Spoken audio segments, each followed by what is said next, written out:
These sentiments are extorted from hearts that much more willingly would bleed in your Majesty's service.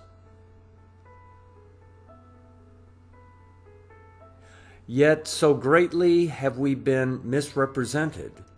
that a necessity has been alleged of taking our property from us without our consent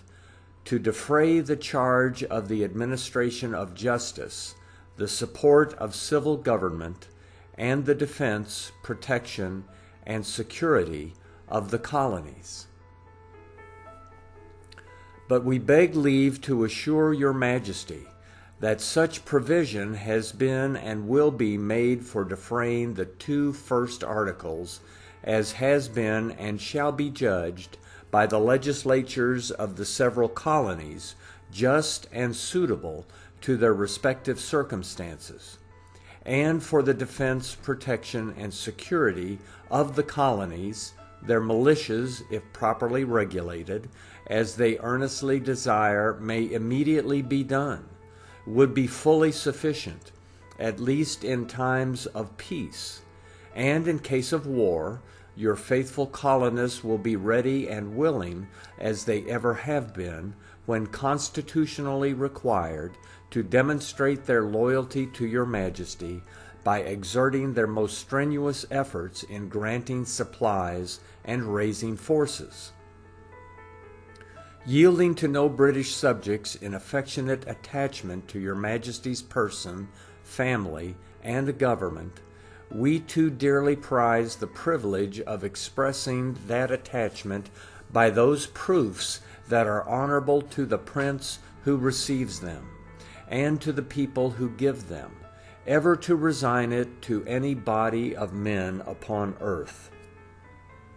Had we been permitted to enjoy in quiet the inheritance left us by our forefathers, we should at this time have been peaceably, cheerfully, and usefully employed in recommending ourselves by every testimony of devotion to your Majesty,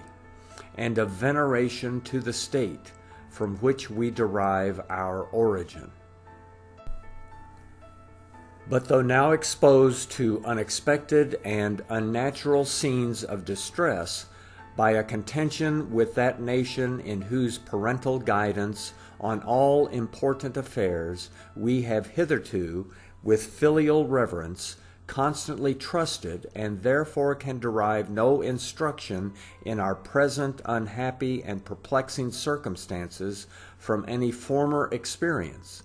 yet we doubt not the purity of our intention and the integrity of our conduct will justify us at that grand tribunal before which all mankind must submit to judgment.